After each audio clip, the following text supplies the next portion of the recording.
If you have a sex story, listen to this, because our federal government is buying them from an offshore country. Jay Goldberg is with the Canadian Taxpayers Federation. He joins me right now.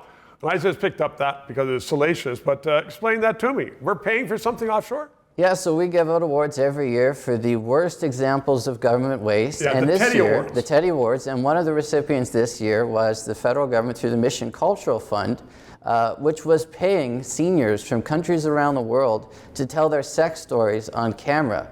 And I emphasize seniors, and I'll also emphasize not Canadian seniors. We were outsourcing it to other countries. And what is that called? The Mission what?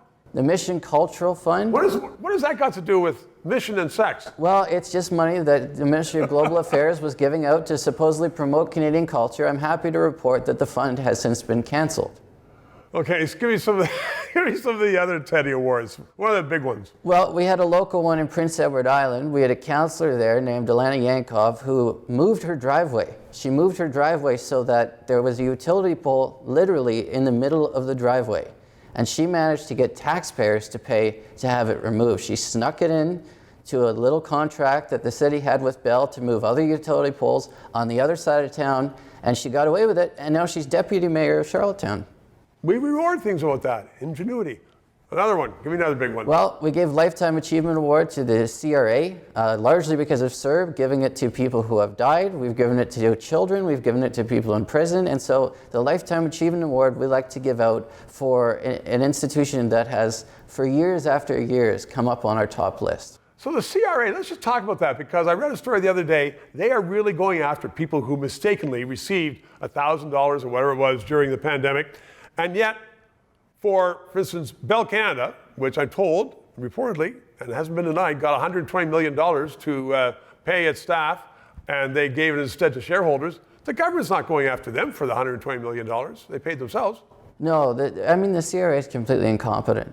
There's just so many examples. CERB is one of them, giving it to dead people. And now they want to take over income taxes as well. They're looking at automatic tax filing, which of course, is just another example of more government that will go wrong. And it's also, it's a power unto itself, because there is a minister, but the minister says, well, that's arm's length. I can't do anything about any problem with CRA.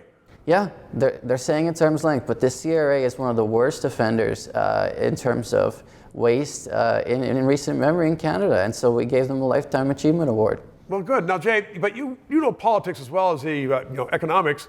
I mean, isn't that why we elect MPs who become ministers to be responsible for departments instead of saying, oh, I can't do anything about it? Those bureaucrats are a boss unto themselves. Well, they seem to be blaming their bureaucrats, they're blaming staff, they're blaming their comms team, when we need ministers who will step up and take responsibility when mistakes are being made.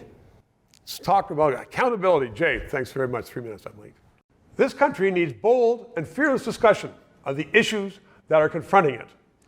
And the Trudeau government is censoring the news and paying other news providers. So we need to keep going. Please subscribe and please donate generously. The crew needs to be paid.